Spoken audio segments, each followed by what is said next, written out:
Hey guys, today I will tell you unseen story of Miss Victoria.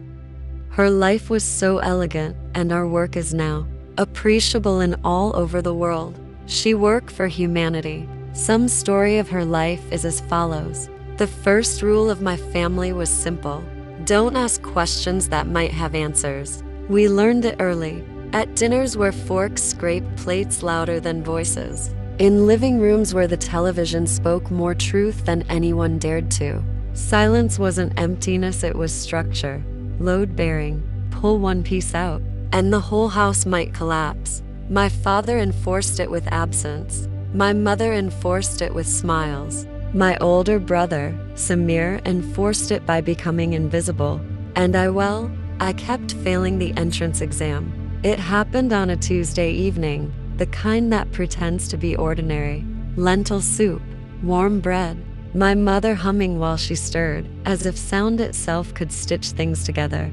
So, I said, too casually, why don't we ever talk about why Dad left? The spoon froze mid-air. Samir's knee knocked into the table under the force of his stillness. My mother didn't turn around. She just said, eat before it gets cold.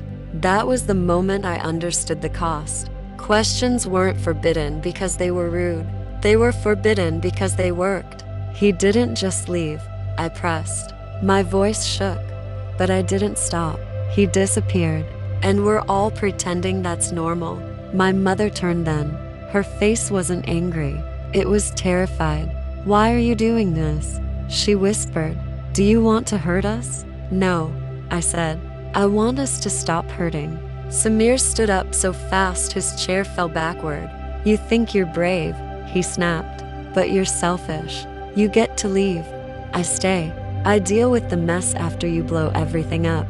That night, the house felt smaller, like the walls had leaned in to listen. I lay awake counting the cracks in the ceiling, wondering if truth was worth the damage it caused. For weeks after, no one mentioned it. Silence retaliated.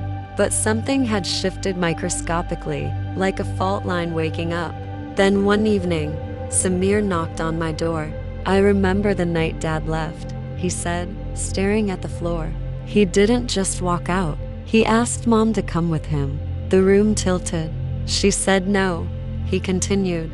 She chose us. And then she chose not to talk about it ever again. The silence suddenly made sense. It wasn't denial.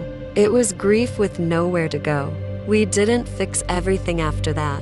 We didn't become a family that talked easily or healed cleanly. But sometimes at dinner, my mother would pause, look at us, and say something small but real.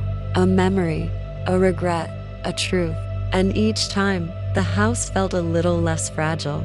I learned then that silence isn't always violence, but unbroken silences. And once a crack forms, light doesn't rush in all at once. It seeps, slowly, and it stays.